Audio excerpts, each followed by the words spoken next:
Di sisi yang lain, kita sangat prihatin. Upaya pengadaan pangan nasional dilakukan melalui food estate. Food estate terbukti mengabaikan petani kita, meninggalkan masyarakat adat kita, menghasilkan konflik agraria, dan bahkan merusak lingkungan kita. Ini harus dihentikan. Program hilirisasi harus dilanjutkan dan diperluas cakupannya. Tidak hanya hilirisasi tambang saja, tapi juga hilirisasi pertanian, sektor maritim, dan juga hilirisasi digital. Intinya, kita tidak boleh lagi mengirim barang mentah. Untuk mengurangi ketergantungan pada energi fosil, kita akan dorong transisi menuju energi hijau seperti bioaftur, biodiesel, dan juga bioetanol. Bahwa sumber alam itu untuk memihak rakyat ukurannya ada 4. 1, pemanfaatan. 2, pemerataan. 3, partisipasi masyarakat. Dan kemudian juga penghormatan terhadap hak-hak yang diwariskan secara luhur kita. Kami akan gunakan 4 tolak ukur itu. Tetapi saya tidak melihat pemerintah melakukan langkah-langkah apa sih yang diperlukan ini untuk menjaga kelestarian lingkungan alam kita. Maka kami punya program petani bangga bertani di Laut Jaya, nelayan sejahtera.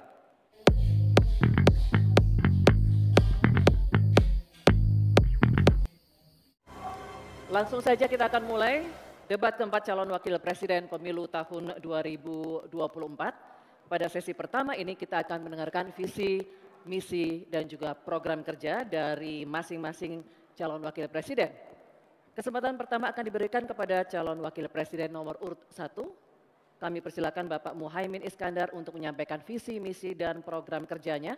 Waktu Bapak 4 menit dimulai dari saat Bapak berbicara. Silakan. Assalamualaikum warahmatullahi wabarakatuh. Selamat malam, salam sejahtera untuk kita semua. Hadratus Syekh Ki Hasyim Asy'ari, pendiri Nahdlatul Ulama, mengatakan, petani adalah penolong negeri. Akan tetapi, hari ini kita menyaksikan negara dan pemerintah abai terhadap nasib petani dan nelayan kita. Hari ini kita menyaksikan bukti bahwa hasil sensus pertanian BPS menunjukkan bahwa 10 tahun terakhir ini telah terjadi jumlah petani rumah tangga petani gurem berjumlah hampir 3 juta. Ini artinya 16 juta rumah tangga petani hanya memiliki tanah setengah hektar. Sementara ada seseorang yang memiliki tanah 500.000 hektar sebagai kekuasaan yang diberikan negara kepadanya. Di sisi yang lain, kita sangat prihatin. Upaya pengadaan pangan nasional dilakukan melalui food estate. Food estate terbukti mengabaikan petani kita, meninggalkan masyarakat adat kita, menghasilkan konflik agraria, dan bahkan merusak lingkungan kita. Ini harus dihentikan. Saudara-saudara sekalian, krisis iklim terjadi dan kita menyaksikan bencana ekologi terjadi di mana-mana. Negara harus serius mengatasinya. Tidak hanya mengandalkan proyek giant sea wall yang tidak mengatasi masalahnya. Kita harus sadar bahwa krisis iklim, krisis iklim harus dimulai dengan etika. Sekali lagi, etika. Etika lingkungan. Etika lingkungan ini intinya adalah keseimbangan antara manusia dan alam. Tidak menang-menangan, seimbang manusia dan alam. Akan tetapi kita menyaksikan bahwa kita tidak seimbang di dalam melaksanakan pembangunan kita. Kita melihat ada yang namanya krisis iklim tidak diatasi dengan serius. Bahkan kita ditunjukkan anggaran mengatasi krisis iklim jauh di bawah anggaran sektor-sektor lainnya. Hadirin saudara sekalian setanah air yang saya cintai.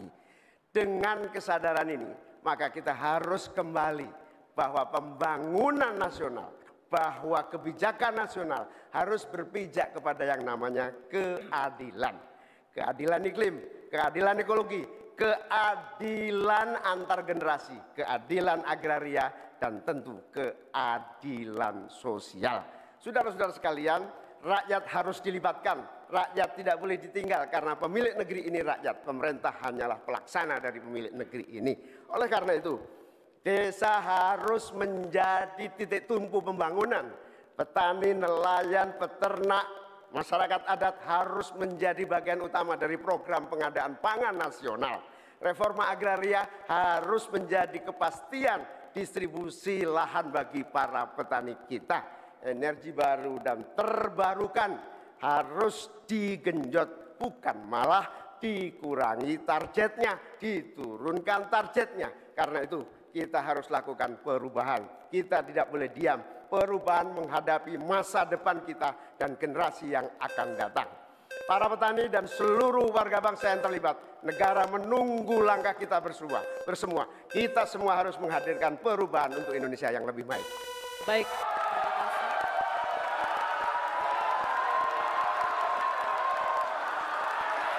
Cukup. Bapak Ibu cukup. Nanti kita berikan waktu di terakhir ya. Kita lanjutkan Cukup. Bapak Ibu ya. Tenang. Baik, terima kasih Bapak Muhaimin Iskandar. Selanjutnya kami persilakan calon wakil presiden nomor urut 2 Bapak Gibran Rakabuming Raka untuk menyampaikan visi, misi, dan program kerja. Waktu Bapak 4 menit dimulai ketika Bapak berbicara. Assalamualaikum warahmatullahi wabarakatuh. Salam sejahtera, Shalom, Om Swastiastu, Namo Buddhaya, salam kebajikan. Indonesia ini negara besar. Kita harus bersyukur Indonesia memiliki sumber daya alam yang sangat kaya. Di antaranya kita punya cadangan nikel terbesar di dunia, timah terbesar nomor 2. Oleh karena itu, program hilirisasi harus dilanjutkan dan diperluas cakupannya. Tidak hanya hilirisasi tambang saja, tapi juga hilirisasi pertanian, sektor maritim, dan juga hilirisasi digital. Intinya, kita tidak boleh lagi mengirim barang mentah. Untuk mengurangi ketergantungan pada energi fosil, kita akan dorong transisi menuju energi hijau, seperti bioaftur, biodiesel, dan juga bioetanol. Yang sudah dilakukan meliputi B35 dan B40. Potensi energi baru terbarukan kita juga luar biasa sekali. Bisa mencakup 3.686 gigawatt yang meliputi energi surya, angin, air, bioenergi, dan juga panas bumi. Oleh karena itu, kerjasama Pentahelix wajib untuk didorong. Bapak Ibu yang saya hormati, teman-teman sesama anak muda, jika agenda hilirisasi, pemerataan pembangunan, transisi menuju energi hijau, ekonomi kreatif, UMKM bisa kita kawal, insya Allah akan terbuka 19 juta lapangan pekerjaan untuk generasi muda dan kaum perempuan. 5 juta diantaranya adalah green jobs. Green jobs ini adalah peluang kerja di bidang kelestarian lingkungan. Green jobs ini adalah tren peluang kerja masa kini dan masa depan. Untuk mendorong kesejahteraan petani, akan kita dorong terus ketersediaan pupuk dan bibit yang mudah dan murah. Untuk menjaga stabilitas harga pangan, akan kita optimalkan peran dari TPID, ID Food, Bulog, dan Badan Pangan. Untuk meningkatkan produktivitas para petani, akan kita dorong terus mekanisasi.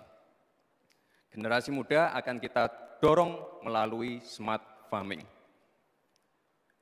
Agenda reforma agraria akan kita lanjutkan juga terkait kepemilikan tanah dan juga pemanfaatan tanah yang lebih berkeadilan. Program PTSL, redistribusi tanah, dan One Map Policy akan dilanjutkan. Anggaran dana desa sudah terbukti menurunkan angka desa tertinggal dan meningkatkan angka desa berkembang dan mandiri.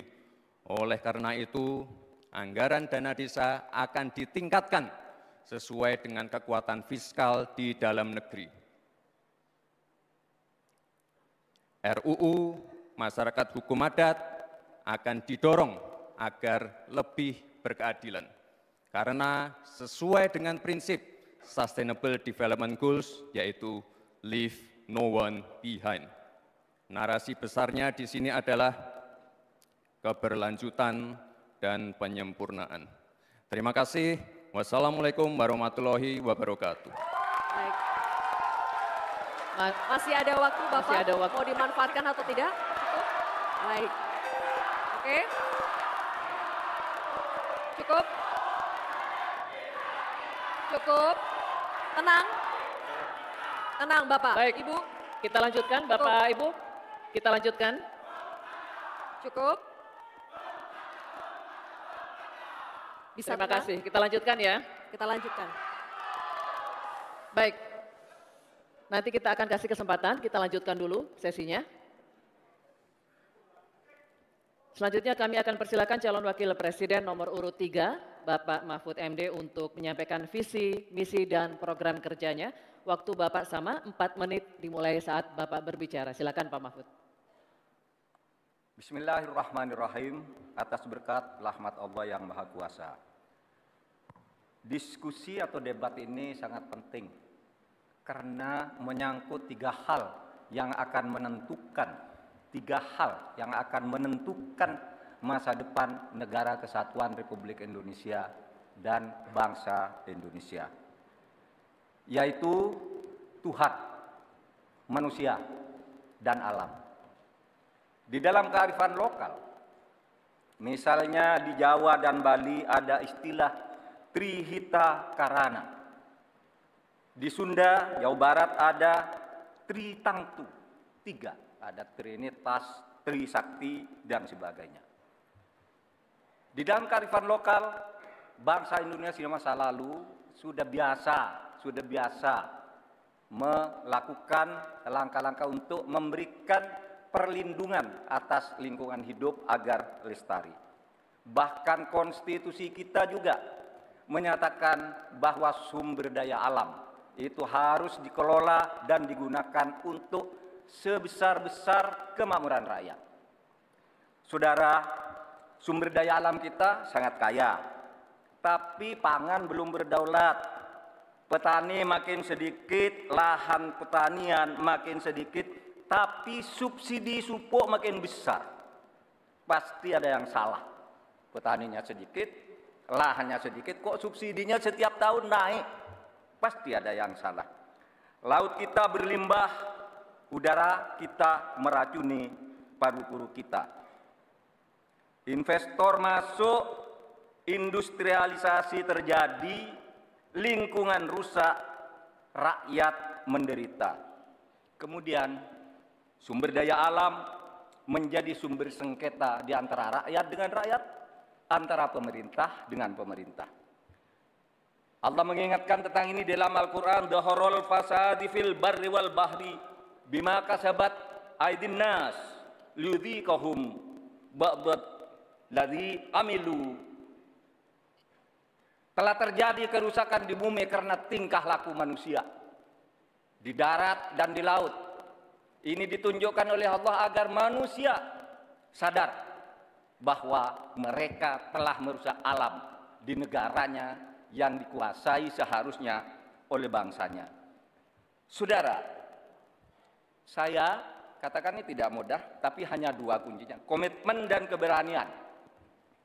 Pada 16 Juni 2011, sebagai Ketua MK, saya sudah mengatakan apa-apa yang diperlukan untuk ini. Saya membuat vonis tanggal 16 Juni bahwa sumber alam itu untuk memihak rakyat ukurannya ada 4.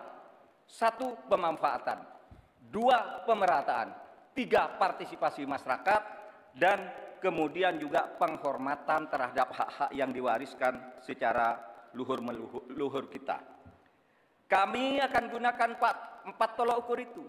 Tetapi saya tidak melihat pemerintah melakukan langkah-langkah apa sih yang diperlukan ini untuk menjaga kelestarian lingkungan alam kita.